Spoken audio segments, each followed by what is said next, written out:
Hey guys, I'm Izdaisho and I'm here with Enduranked episode 3. This is an interesting hand. I've only got one color. Yeah, actually I am going to mulligan this one because though I only have one color and I can play all my spells, I don't have any powerful cards, which is what this deck is trying to do. Sort of the Samurai. This one I'll keep. No, I'm on the play. If I ever draw a land, it should be okay. Yeah, alright, we'll keep it. This is a pretty risky hand. The first one probably would have been a little bit better, but if I draw one land, then I'll probably win the game. I mean, he might have a removal spell for my hound, but outside of that, once you get a jit on a thing, it's hard to lose. Alright. Get really lucky, Daisho. Almost lost the first Sword of the Samurai in mulligans. But yeah, the reason why I didn't keep the first hand is because this deck really needs a sword or it really needs a sword or a Jit or a Steel Shaper's Gift or something like that, or even a Stonehewer Giant or a Glory of Warfare or Balefire Leech. Just like one of the really powerful cards in the deck to do well. And since I was missing two elements of the deck, number one, the good creature, and number two, the other color of mana, I decided not to keep it, and I think that that was the right decision. Whether or not I was rewarded for it by this hand, which was pretty mediocre, or the other two, which were also pretty bad, I don't think I was, but that's not really relevant. The relevant part is that I think that the original hand was a mulligan. But anyway, we got lucky. We drew our first two lands, and now we got some counters on the Jit. Opponent's playing Dodge and Burn. That should be fine.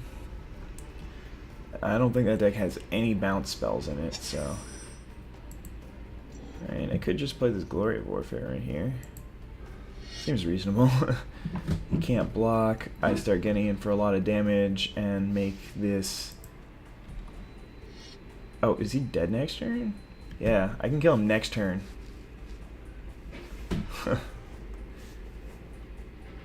That's insane.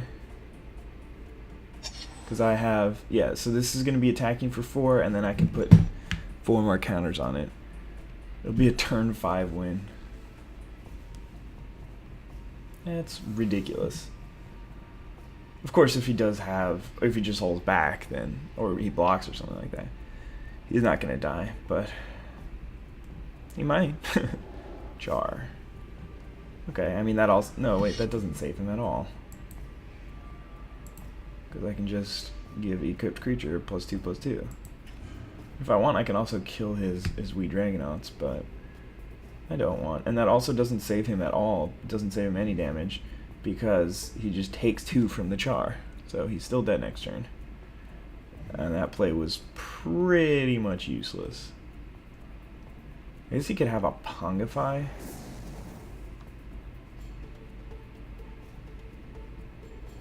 No, that wouldn't work. Okay, peek. Look at my hand. Go for it, bro. And attack me for 5 if you want. I just don't get this play. This is an instant, so why would you do this now? You want to do it? I mean, I guess he's attacking. Okay. Aim for the Head says, you know what? I think I'm going to concede this game to you, Daisho. That's cool with you. Alright. Alright. I mean, he probably just didn't see one of the things. Because it's not that obvious when you notice the Glory of Warfare. And like the Glory of Warfare pumps +2 and then the 3 counters is not extremely obvious. Okay, seriously, you're just going to pause the timer? Huh? Am I dying? Oh yeah, I guess I am. Well, there's nothing I can do about it because I'm completely tapped out. But yeah, alright, so turn 5 win with Samurai deck. It's not bad for a Molda 6 on the play. Though I did get very lucky. Admittedly, probably shouldn't have won that game. But Samurai usually doesn't beat Dodge and Burn, so that was pretty impressive. It was one of the very few starts that can actually win. But anyway, yeah, if you're not familiar with Enduranked, which is the series that I'm doing, which I didn't even really introduce, it's when I play with a deck and I keep playing with that deck until I lose. And then at the end, whichever deck I've won the most in a row with wins. Hooray! This hand is pretty bad. I think I'm going to keep it, though. I have a gift and a helix, but I don't... And a Izdaisho, but I don't have any creatures. There's a ton of creatures in this deck. I think I'm going to hold off on the gift, because I'm not exactly sure what I want to get. And I don't have any creatures to put it on anyway, so there's no real hurry. Could hurt in the future because I would have wanted to maximize my mana, but alright. So I think my opponent is actually playing Dodge and Burn, which would be very bad for me. Alright, Zealous Conscripts, interesting card. Yep, go ahead. I should probably actually play this turn so that I don't get remanded or something like that. No, he's playing the same deck as I am, which makes it a lot better for me. I'm glad that I didn't use the gift yet, because now I know exactly which card I want to get. I want to get Sword of Fire and Ice. And there's another Lightning Helix. There's no reason why I would want the Jit, right? Or Sword of War and Peace, I mean. Well, I guess I kind of do want the Jit. I'll take the sword, though. The Jit really helps, but I have 2 removal spells and these 2 Lightning Heli in my hand. And Sword of War and Peace will end the game quicker and make it so that he can't use Path or Lightning Helix on my creatures. I think it does. This deck runs a Path. Kitsuno, Blade Master.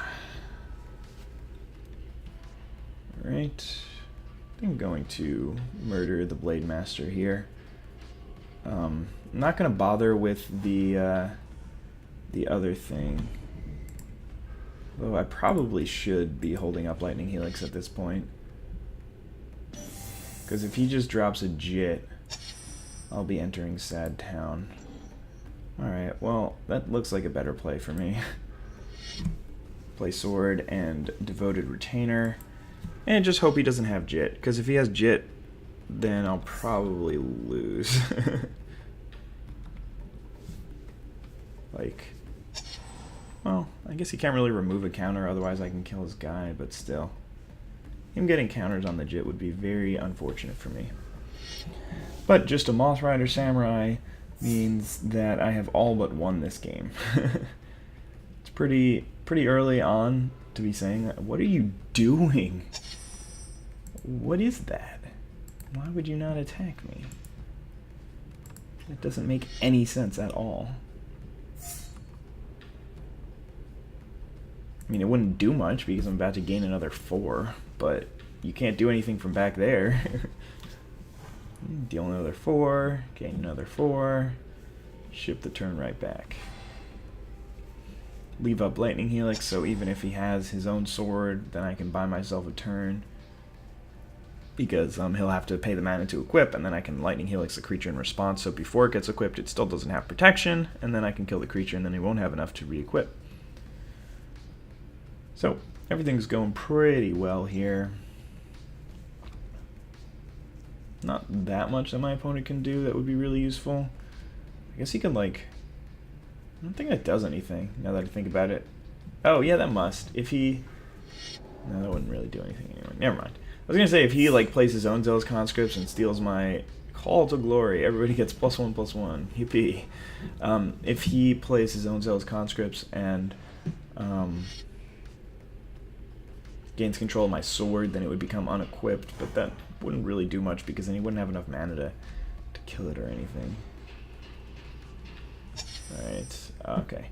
I was going to try and see, yeah, if I drew land to play this, then I could attack 3, 4, 5, 6, 7, 8. It would only be 10 anyway, so.